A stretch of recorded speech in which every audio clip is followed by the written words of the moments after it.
Presents.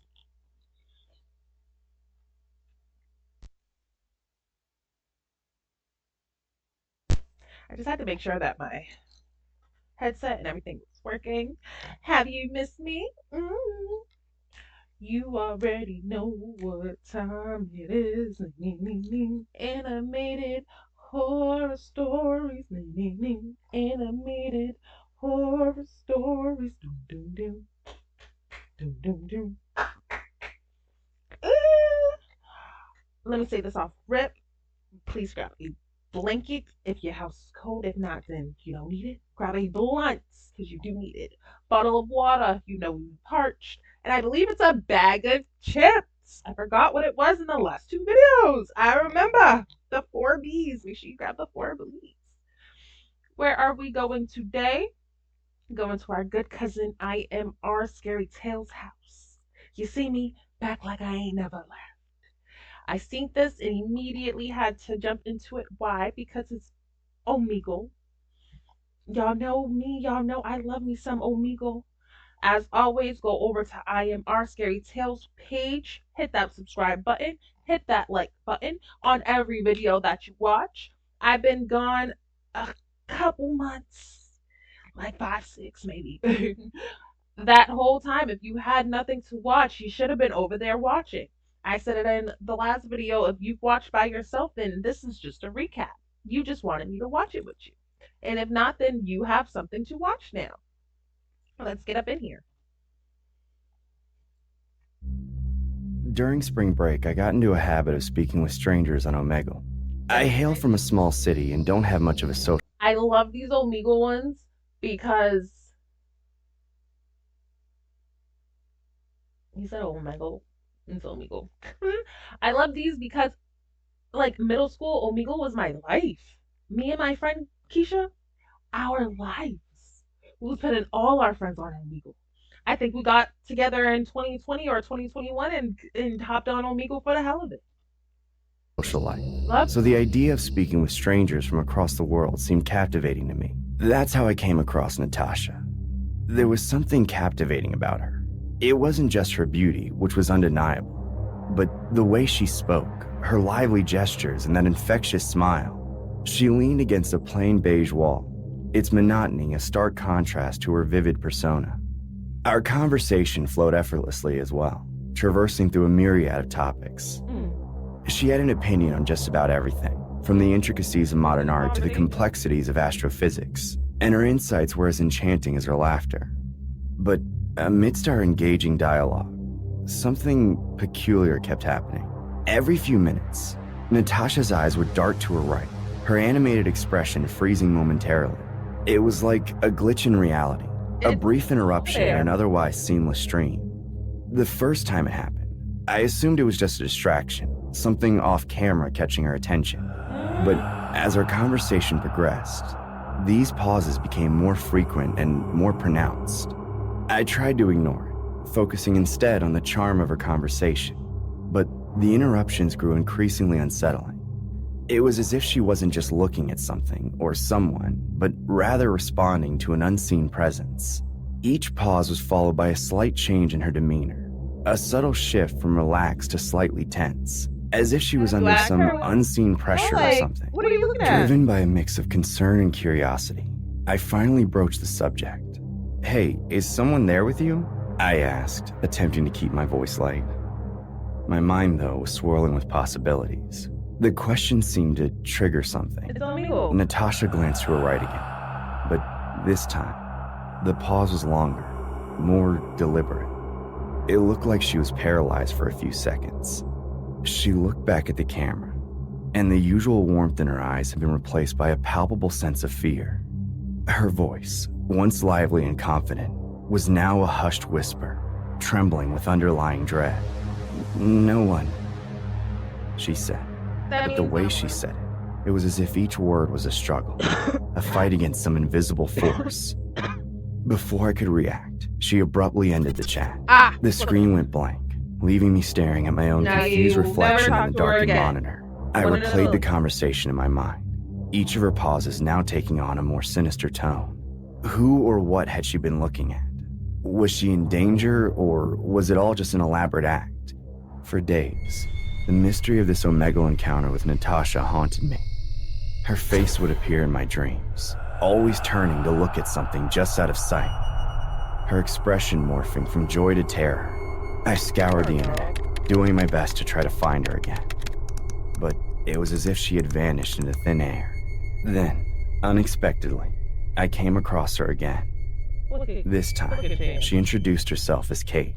The same beautiful smile, the same engaging conversation against the same nondescript beige wall. But she had no recollection of our previous encounter. My mind reeled with confusion and disbelief. How could she not remember? We had shared a connection, or so I had thought. I tried to convince her, recounting details of our previous conversation, but she looked at me with genuine bewilderment. Doubt crept into my mind.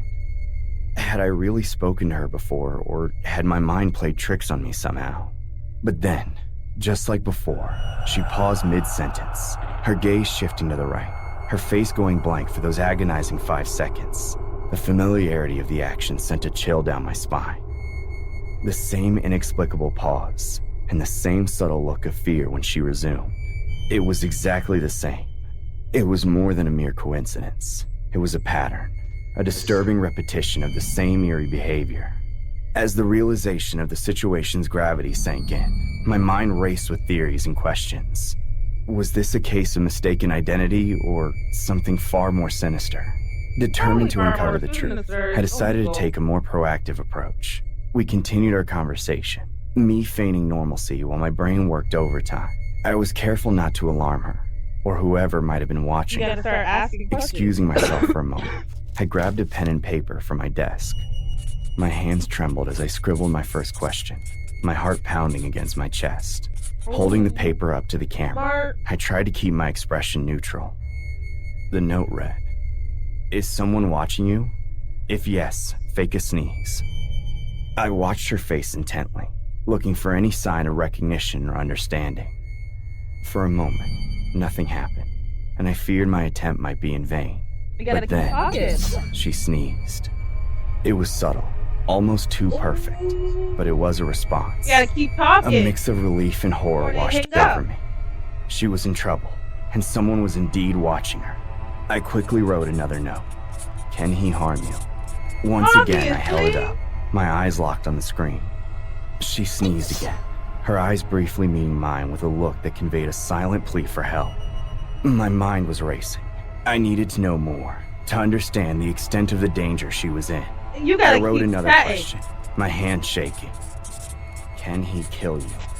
Boy! I held the note up, feeling like I was in some twisted game of charades where the stakes were life and death. This time, when she sneezed, a single tear rolled down her cheek. The sight of it shattered any remaining doubts I had. She was in mortal danger, the camera's about to go off. And I was helplessly watching it unfold through a computer screen. Suddenly, the camera shook violently.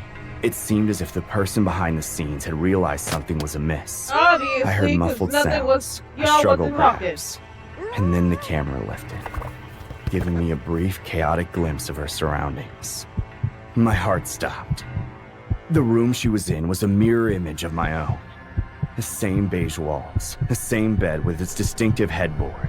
Even the curtains matched mine. How was this possible? Had someone recreated my room in another location? The familiarity of it was all disorienting, making me question my own reality. Then, the camera turned, and I was faced with the most horrifying sight yet. The man holding the camera, the one who had been watching her, turned it to reveal his face. It was my own face staring back at me. Not just a resemblance, but an exact uncanny duplication. His smile was grotesque, twisted in a way that my own face had never been. It was a demonic grin, one that spoke of malevolence and insanity. The eyes, though, identical to mine, held a darkness that was otherworldly. I wouldn't say identical. A stark contrast to the familiar features they were a part of. Panic and confusion overwhelmed me. Was this some sort of doppelganger? A twisted twin I never knew I had? Or was it something more supernatural? A demonic entity that had taken my likeness for some nefarious purpose? As these questions swirled in my head, the screen went black. The connection was lost, leaving me in a state of shock Can't and even help her. disbelief. She at your house. I sat there, staring at the blank screen, my mind struggling to process what I had just witnessed. The image of the demonic version of myself haunted me. A chilling reminder that somewhere out there, something wearing my face was doing unspeakable things. The fate of the woman, Natasha or Kate, whoever she was, remained unknown. Neither. A tragic mystery wrapped in a nightmarish enigma. Who was she really? And who or what was the being that shared my face? And it was then that I heard a demonic voice coming from my room. A voice that shook me to my bones. Aren't you going to join us? No. No, thank you. It was the day OMEGLE had to shut down. The allegations put forward over the decade of its existence had left the company embezzled with thousands of court cases, and the company had to file for bankruptcy. I lost my job that day. I was in charge of maintaining the code base of the website and was also assisted with the customer support team. It meant I practically had no knowledge of the legal side of things up until it was publicly announced. It was the final day in the office. I was finishing collecting my things and packing them into a tray to return home with.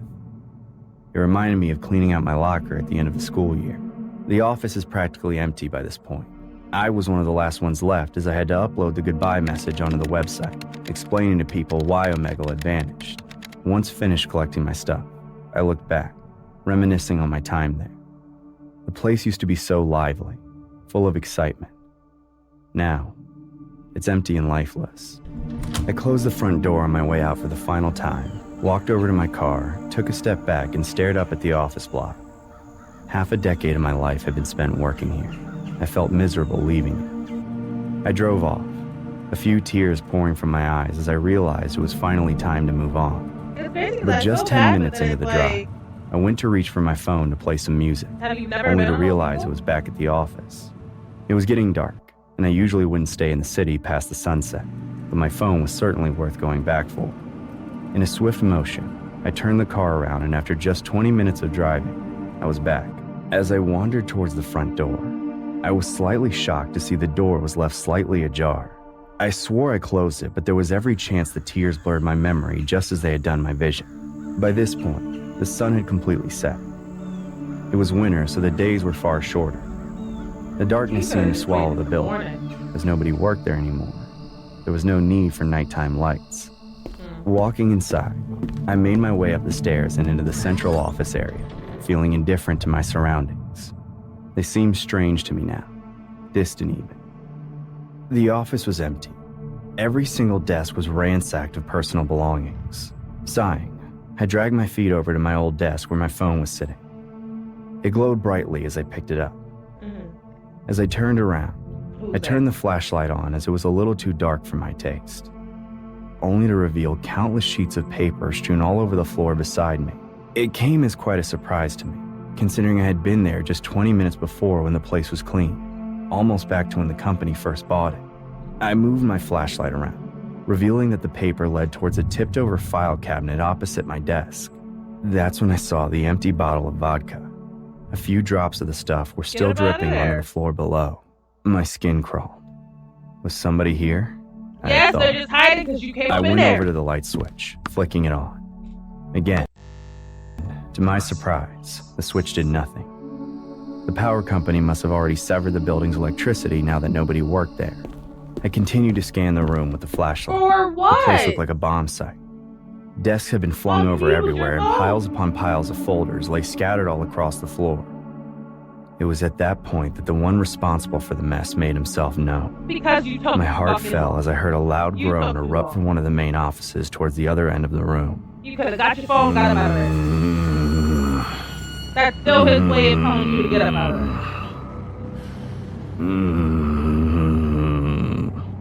I looked over to where the sound seemed to have originated from, only to find that the door to one of the manager's office was left wide open. As I moved towards it, I saw that there was a dim light leaking from it. As I crept towards it, my eyes bore witness to some of the papers on the floor that were leading towards the open door. I turned my phone to light them up. On almost every page, there was a court case with a picture attached. I can't bring myself to describe them in much detail. I can only say they were grotesque and utterly despicable images. Leaning down, I read some of the allegations made by some of OMEGLE's users.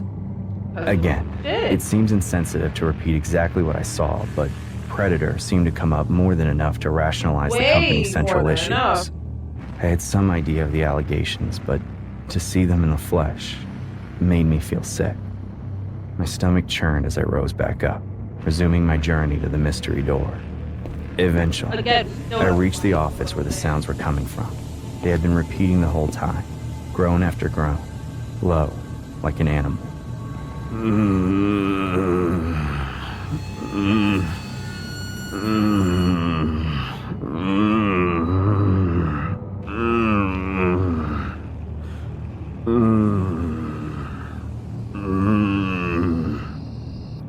Peering in, I had my phone in my hand with 911 on the dial at the ready. I had no idea what was inside, but to keep myself safe, I decided the precaution was more than worth it. Even now, I don't know what drove me to stay. I could have just walked away. That's what that place wasn't my problem anymore. We've been saying. But for some reason, my loyalty stayed. Inside, oh, you're just bored. I recognized the face of one of my managers, drunk, blood oozing from one of his eyes. All around him were those same revolting images I had just seen scattered all over the hallway. He got blood in his eye. Pages and pages of complaints, all evidence with images of fully grown men doing utterly intolerable things. It was at that moment that I realized my flash had come into the room with me. The manager slowly started to look up. Oh! He'd gouged one of his eyes out. Instantly, I leapt back, slapping my finger on the call button as I watched in horror as the manager stood up, trying to stumble towards me. My eyes traveled all over his body before focusing on what he was holding in his hand. There was a knife grip between his fingers with bits of his eyes dripping off of it. Adrenaline surged through me as I backed out of the room and started bolting towards the exit door. From behind, I could hear him yelling at me. "Get back here! You've seen too much!" Luckily, I was easily able to outrun the drunken mess and even managed to lock him inside. As I held my body against the front door from the outside, I heard him charge into the door over and over, wailing.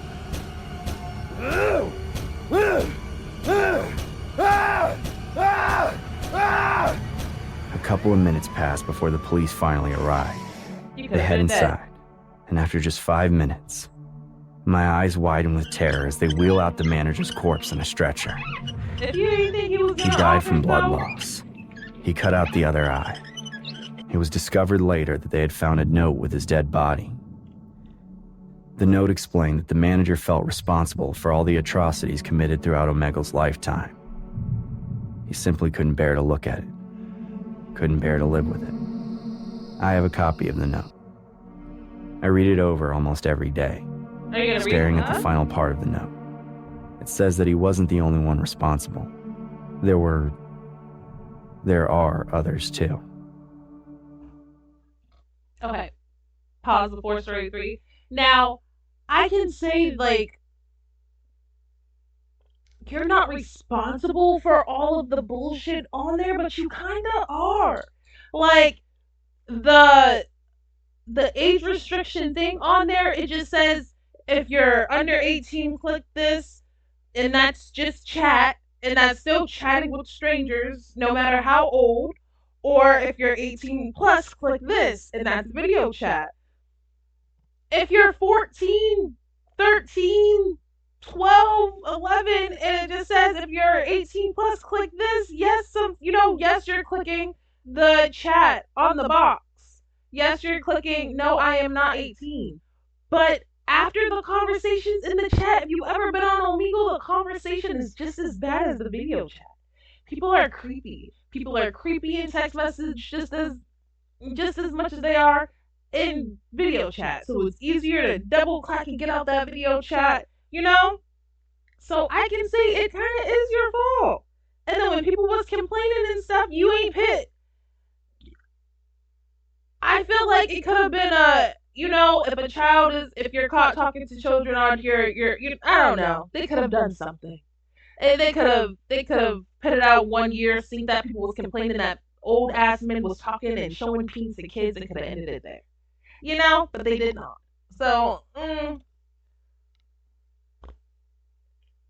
I took a shit. shaky breath before starting. I was so used to pretending to be distraught that it was second nature to me to hunch my shoulders and look as if I'd been crying for hours by then. A few people skipped me, which made sense, but then I saw her. Large, worried brown eyes burrowed into mine. Perfect. With trembling hands, I held Emma's photo close to my chest before briefly showing it to the camera. You're a liar. For a second, I thought that girl was about to end our conversation too, but then her gaze softened. Oh, hi. Are you okay? Wait, I can actually just talk to you. Are you well? No. To be honest, I'm on here for a good reason. I flashed her a smile, weak and barely there. It's been 3 months since my girlfriend Emma disappeared. I have been looking for her for so long, but she's nowhere to be seen. A well-timed sob invoked a sad look. Great. The authorities are refusing to do anything, so I'm looking for people here, but I'm sure you're busy. No, I'll help. My brother went missing 6 years ago, and he never came back. The tears in her eyes made me want to squeeze her tight to my chest. What a catch. The chick was seriously adorable. Still, I kept my act. See, I'm just not attractive enough to score a woman by any other means. Sob stories work, though. And, well, the one about Emma wasn't exactly a lie. What can I help you with? I mean, are there any plans to go and search for her, or...? Just as she finished her sentence, I prepared to answer her. I was quite good at that part of the conversation, used to explaining well the need to meet someone face to face. But my image on the camera froze all of a sudden. Hello there, Jacob. Huh? Is this some sort of prank? Not good. Are you okay? Emma. You're staring ahead like... Jacob? I blinked once, then twice. The messages disappear from the screen. It takes me a moment to gather myself. Not good. I needed a second to gather myself, but it was okay. All I needed was another chick to open her heart to me, but fate had other plans. Jacob, sorry, I think our connection was lost or something. Yeah, it was kind of ironic. I flipped through a couple of gross men trying to hit on me. Dudes, I'm a dude, and, well, ended up on Dora again. To be fair, she was quite pretty. I've been spending most of my money on finding Emma, so my internet isn't all that good. Liar. Oh. Again, I saw it. The messages pop up in the chat Did window. you kill Emma? I swallowed hard. If Dora was the one calling me a liar, why was she staring at me with such an empathetic look? I'm so sorry to hear that. What the? I'm sorry, but I think something's wrong with my computer. That's okay. Would you prefer to meet up, maybe? I'd be super happy to listen to your story and, your plan of action over some coffee. Perfect. Though I preferred the idea of meeting at my place. I mean, that was the whole point, right? All I needed was an excuse. No, don't fall for it. The screen started glitching out just as I was about to say something. Screw it. I threw the nearest thing to me, a heavy book, at the wall behind my computer. Jacob, what's going on? Are you there? Yeah, I'm here. Sorry, Dora. I'm not entirely sure what's going on. I think someone's hacked my computer or something. Why would anyone do that? I hesitated. I had some ideas, of course, but, well, I was not going to tell her any of them. For once, no clever lie rose to my lips. Especially not when I caught the terrified look Dora was finally giving me. What? What the? I only saw her for a second. By the time I whirled around to see what Dora had noticed before me, it was gone. I'm sorry, I should have known this was gonna be some sick prank. I bet you're gonna post it all over the internet, you... No, you don't get it. How did you know my brother's missing? That's not it. Stop it. Murderer. This time, we looked at the chat window at the same time. Dora's eyes widened as photo after photo loaded into it. All of my handiwork, things I was proud of, things I already wished I could do to Dora if she were to reject me after seeing my face properly for the first time. You sick. Before she could have said anything, Dora's face morphed into that of Emma's. She looked exactly like the time I'd last seen her. Eyes mad, terrified. Sorry, Jacob, but I can't let you taint another girl. Don't you remember what happened the last time you tried? What happened? I did. I still have a small scar on my face to prove it. Cindy, a woman I met off OMEGLE, seemed nearly possessed when she slapped me across the face the second she saw me. Wait. It's been you all along! You've been spoiling my plans! I won't let you hurt any innocent souls. I won't. That was the first time I was ever scared of my ex-girlfriend. I'd always had the upper hand with her. And, well, when I thought she was cheating on me, I made sure that she got the punishment she deserved. But then, why was she there, in front of me?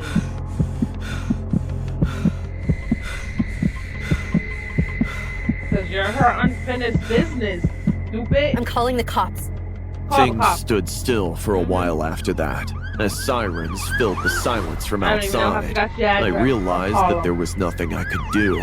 Emma had found a way to outsmart me from beyond the grave. Though maybe that was for the best. Maybe I was too sick to meet others or even to repent. Though, if that was the case, I wouldn't have been placed in a mixed prison with a lot of beautiful women. How are you put in a mixed prison? Don't piss me off at the end. Sub, of course. Duh. Y'all better go and subscribe. Stop playing with me. And as I always say, please go support, because support is free. You can support over there. You can support over here. Which was my favorite story? I'll say the first and the last. Honestly, all three ate. Because the second, boy, I don't understand why you was up in there that long. I really don't. That's your own fault. You deserve to get got. Like you got. So yeah, let me know which one was your favorite down below. We could chat. And until next time, I love you. Goodbye.